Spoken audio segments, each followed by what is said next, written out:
This is Democracy Now!, democracynow.org, The War and Peace Report. I'm Amy Goodman with Juan Gonzalez. This week marks the 50th anniversary of the assassination of Patrice Lumumba. He was the first democratically elected leader of what is now known as the Democratic Republic of the Congo.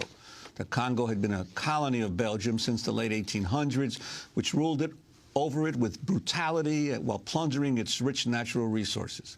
Patrice Lumumba rose as a leader of the Congo's independence movement and in 1960 was elected as the first prime minister of the country. Lumumba's Pan-Africanism and his vision of a united Congo gained him many enemies. Both Belgium and the United States actively sought to have Lumumba overthrown or killed. The CIA ordered his assassination but could not complete the job. Instead, the United States and Belgium covertly funneled cash and aid to rival politicians who seized power and arrested President Lumumba.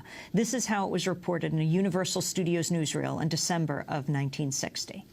A new chapter begins in the dark and tragic history of the Congo with the return to Leopoldville of deposed Premier Lumumba, following his capture by crack commandos of strongman Colonel Mobutu. Taken to Mobutu's headquarters past a jeering, threatening crowd, Lumumba, but promised the pro-red Lumumba a fair trial on charges of inciting the army to rebellion. Lumumba was removed to an army prison outside the capital as his supporters in Stanleyville seized control of Oriental province and threatened a return of disorder. Before that, Lumumba suffered more indignities, including being forced to eat a speech, which he restated his claim to be the Congo's rightful premier. Even in bonds, Lumumba remains a dangerous prisoner, storm center of savage loyalties and equally savage opposition. On January 17, 1961, after being beaten and tortured, the Congolese Prime Minister, Patrice Lumumba, was shot and killed. For more, we go to Adam Hochschild. He's the author of King Leopold's Ghost, a story of greed, terror, and heroism in colonial Africa, and the forthcoming book, To End All Wars, a story of loyalty and rebellion. He teaches at the Berkeley Graduate School of Journalism, is co-founder of Mother Jones Magazine, had an op-ed in the New York Times this week called All Assassination and Assassination's Long Shadow. Adam Hochschild is joining us from San Francisco. Explain this long shadow, Adam. Well, Amy, I think the assassination of Lumumba was something that was felt by many people to be a sort of pivotal turning point in the saga of Africa gaining its independence. In the 1950s, there were movements for independence all over Africa. There was a great deal of idealism in the air. There was a great deal of hope in the air, both among Africans and among their supporters in the United States and Europe, that at last these colonies would become independent.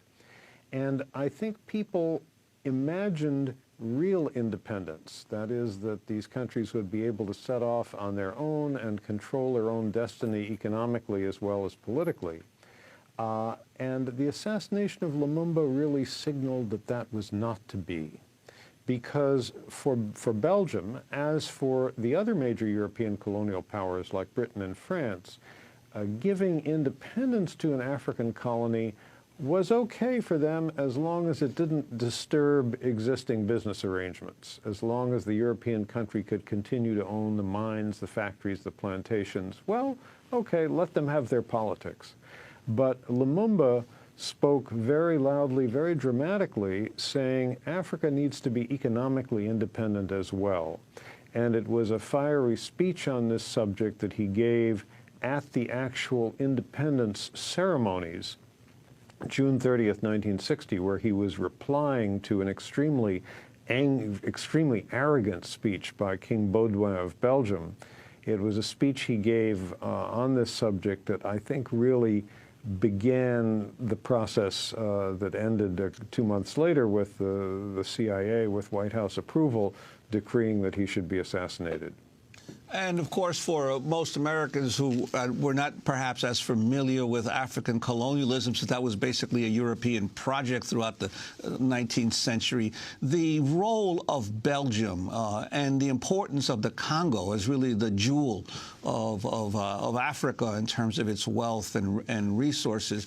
How did the Congo suffer before Lumumba came to power? Well, the story really begins in the modern era in 1885, or 1884 to 85, when all the major countries of Europe, led preceded by the United States, actually. We were the very first, recognized the Congo not as a Belgian colony, but as the private, personally owned colony of King Leopold II of Belgium.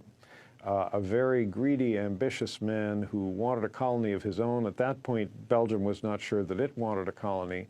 Leopold ruled this place for 23 years, made an enormous fortune, estimated at over $1 billion in today's American dollars. Finally, in 1908, he was forced to give it up to become a Belgian colony, and then he died the following year.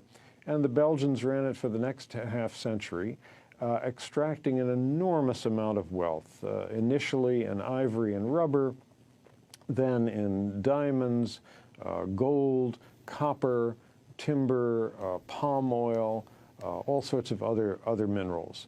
And as with almost all the European colonies in Africa, this wealth flowed back to Europe. It benefited the Europeans much more than the Africans. And the hope that many people had when independence came all over Africa, for the most part, within a few years on either side of 1960, people had the hope that at last African countries would begin to control their own destiny, and they would be the ones who would reap the profits from the mines and the plantations and so on.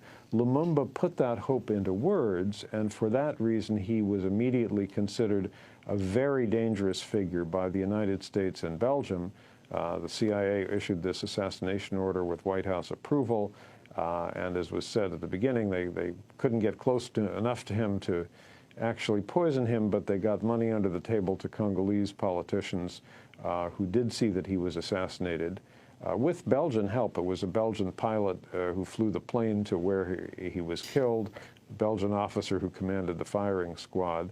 And then the really disastrous thing that followed was this enthusiastic United States backing for the dictatorial regime of Mobutu, who seized total power a couple of years later and ran a 32-year dictatorship, enriched himself by about $4 billion, and really ran his country into the ground, was greeted by every American president, with the sole exception of Jimmy Carter, who was in office during those 32 years. And he left the country a wreck from which it has still not recovered. Adam Hochschild, I want to play a clip of the former CIA agent John Stockwell talking about the CIA's plans to assassinate the Prime Minister of the Congo, Patrice Lumumba.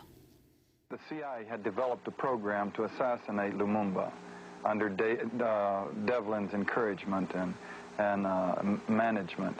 The program they developed, the operation didn't work. They didn't follow through on it. It was to give poison to Lumumba, and they couldn't find a setting in which to get the poison to him successfully in a way that it wouldn't appear to be a CIA operation. I mean, you couldn't invite him to a cocktail party and give him a drink and have him die a short time later, obviously. And so they gave up on it. They got cold feet. And instead, they handled it by the chief of station talking to Mobutu about the threat that Lumumba posed, and Mobutu going out and killing Lumumba, having his men kill Lumumba.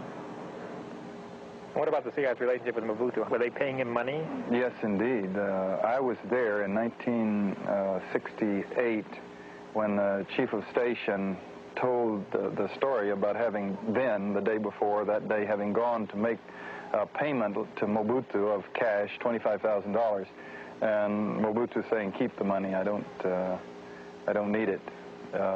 And by then, of course, Mobutu's European bank account was so huge that $25,000 was nothing to him.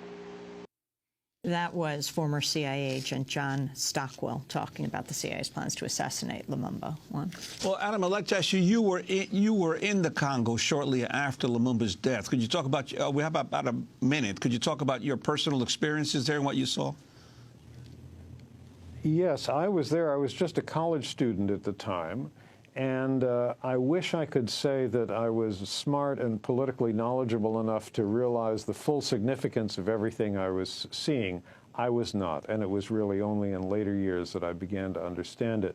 But what I do remember, and this was, as I say, 6 months or so after he was killed, was the sort of ominous atmosphere in Leopoldville, as the capital was called then, these jeeps full of soldiers who were patrolling the streets, the way the streets quickly emptied at dusk, and then two very, very arrogant guys at the American embassy who were proudly talking over drinks one evening about how this person, Lumumba, had been killed, whom they regarded, not as a democratically elected African leader, but as an enemy of the United States. And so, of course, I, as a fellow American, they expected to be happy that he'd been done away with.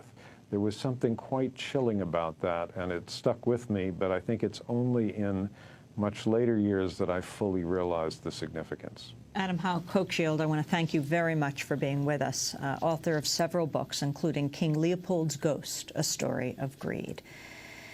Democracy Now! Is produced by Mike Burke, Sharif Abdel-Kadur, Sarah Mate, Steve Martinez, Nicole Salazar, Hani Massoud, Robbie Karen, Mike DeFilippo, and Miguel Noguera are engineers.